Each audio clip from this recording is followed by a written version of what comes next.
Have been paying their respects at his burial place in Kerman City. Soleimani was killed in a U.S. drone strike near the Baghdad airport last year. Washington and Tehran have been accusing each other of escalating military tensions.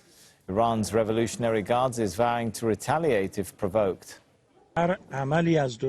We would respond with a reciprocal, decisive and strong blow to whatever action the enemy would take against us.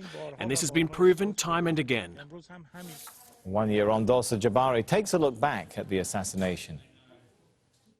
In the early hours of January 3, 2020, shortly after arriving at Baghdad International Airport, Major General Qassem Soleimani was killed in a U.S. drone strike. His close ally, the deputy head of Iraq's Popular Mobilization Forces, Abu Mehdi al-Mohandes, also died along with 8 others. Missiles from the U.S. drone hit their convoy as it left the airport. Soleimani was the commander of the Quds Force, a unit of Iran's Revolutionary Guard responsible for foreign operations. And he was also considered to be the second most powerful man in Iran, behind the country's supreme leader, Ayatollah Ali Khamenei. The news of his death made official by Iran's state TV.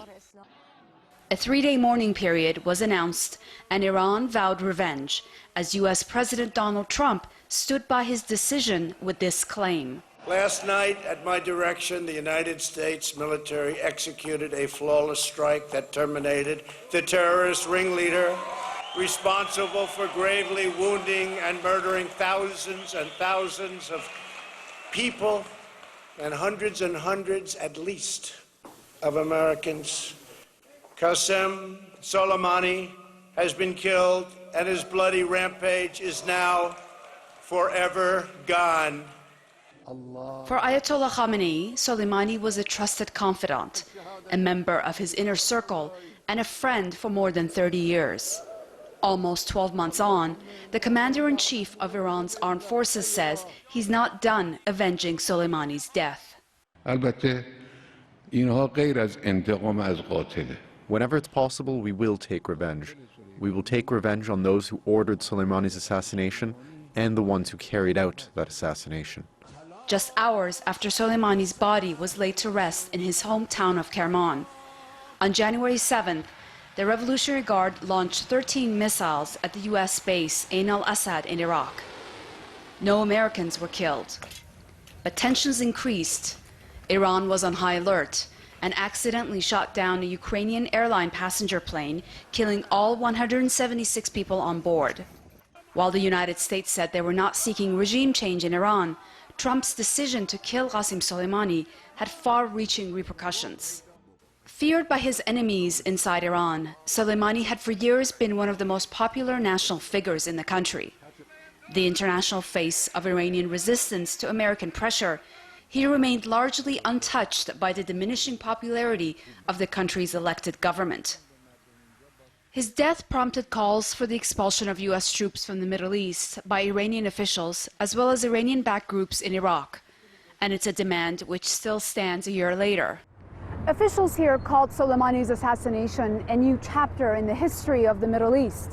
While many countries condemn the act, no one has actually been held accountable, despite efforts by Iran to prosecute U.S. President Donald Trump through Interpol. Soleimani's role was quickly filled by his deputy, but his legacy is now entrenched in Iran's history. Dorsa Jabari, Al Jazeera, Tehran. Well, we get a reaction from the U.S. when we talk to Gabriel Elizondo in Washington, D.C. in a moment. But first, let's go live to Charles Stratford. He's in the Iraqi capital, Baghdad. So how are protests shaping up there, Charlie?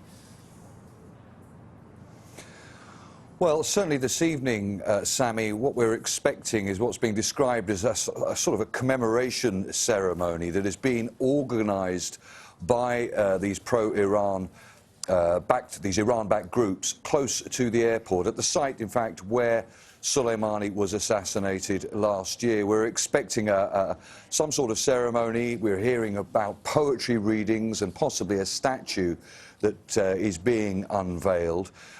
Certainly the situation, the atmosphere here in Baghdad, certainly in the last couple of days, has been increasingly tense. We've heard rhetoric, increasingly strong rhetoric from both the Americans and the Iranians in the build-up to this anniversary. We had those rocket attacks on the American embassy, seemingly targeting the American embassy on December the 20th.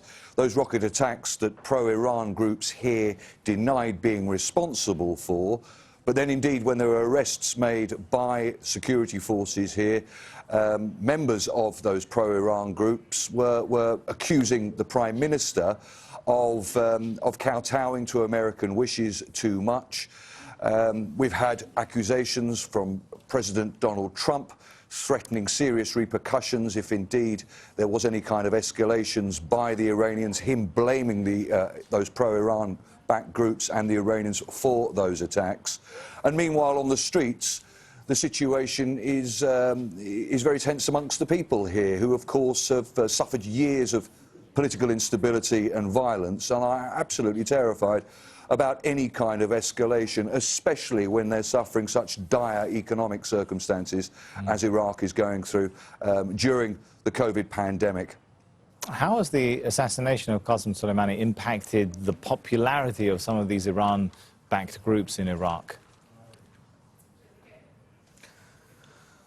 If you speak to Iraqis, they will all say that they are deeply grateful to these Iran-backed groups and the impact of Iran had in the fight against ISIL. Just to put some context on it, let's not forget that these groups were formed in 2014 after a fatwa was announced by the Iraqi Grand Ayatollah Ali Sistani.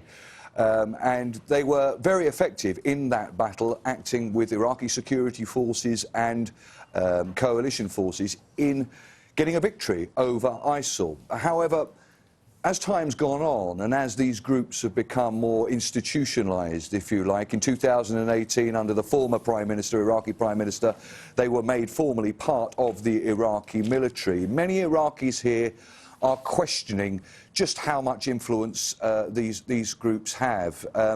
They say, many will tell you that they think that Iran is having too much influence politically, influence militarily and economically on this country. And these groups are represented very heavily on a political stage as well. They did very well in the last parliamentary elections.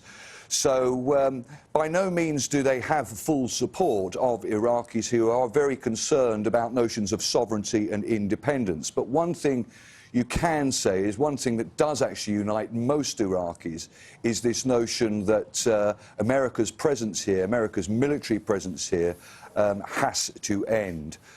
So that is something that, that they certainly do agree with these pro-Iran-backed groups and Iran on.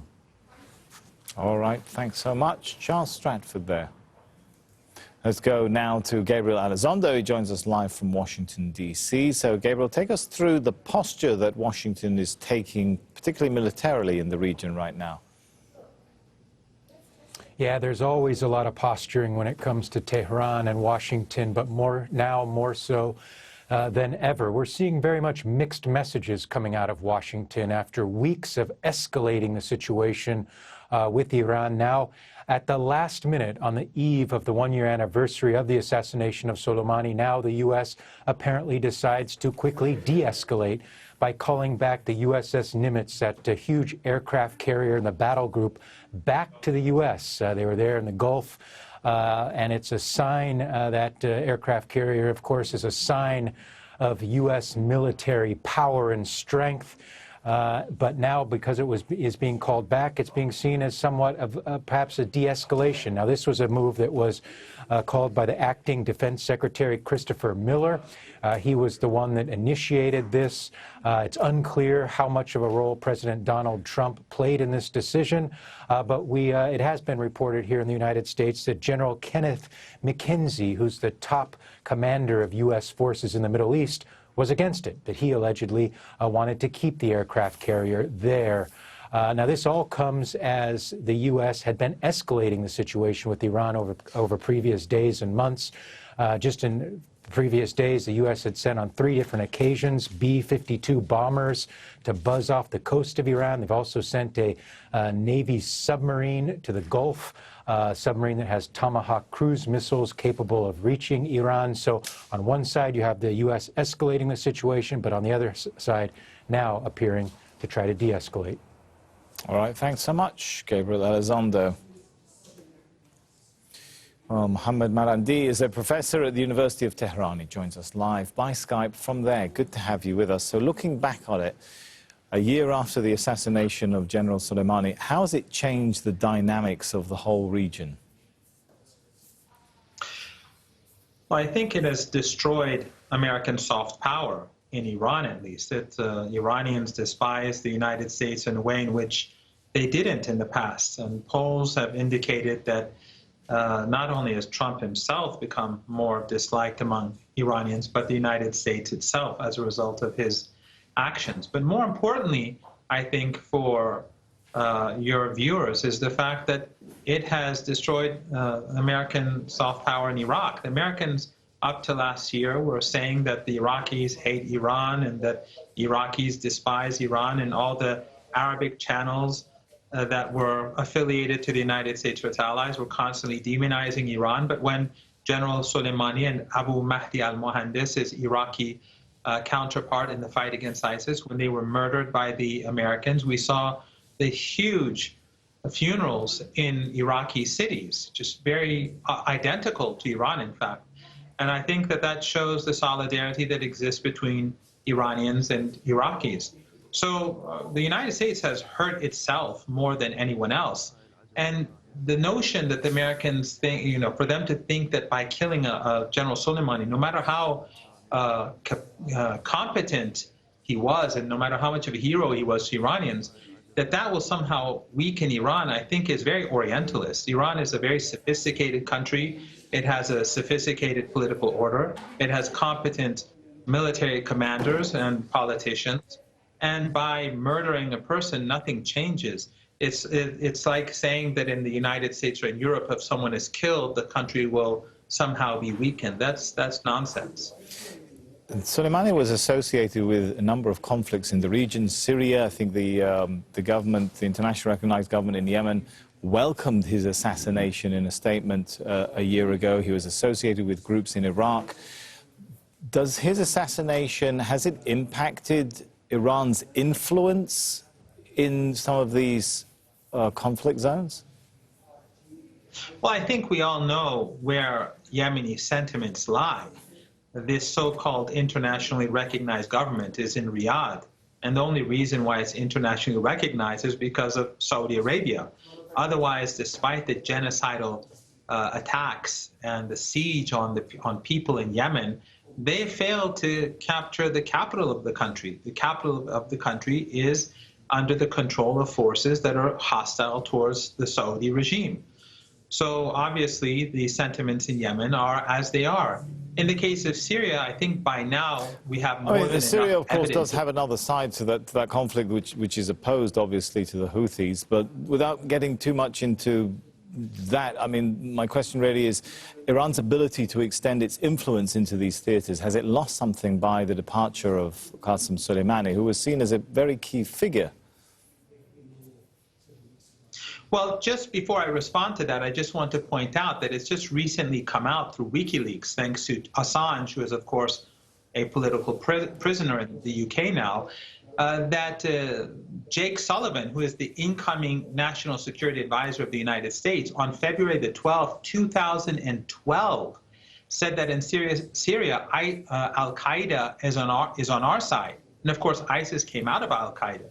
So what Iran was saying all along in Syria is coming out gradually. All of the so-called claims that the Iranians were making and the Western media was calling these conspiracy theories, Iranian intelligence was right. We now see the evidence coming out of Washington.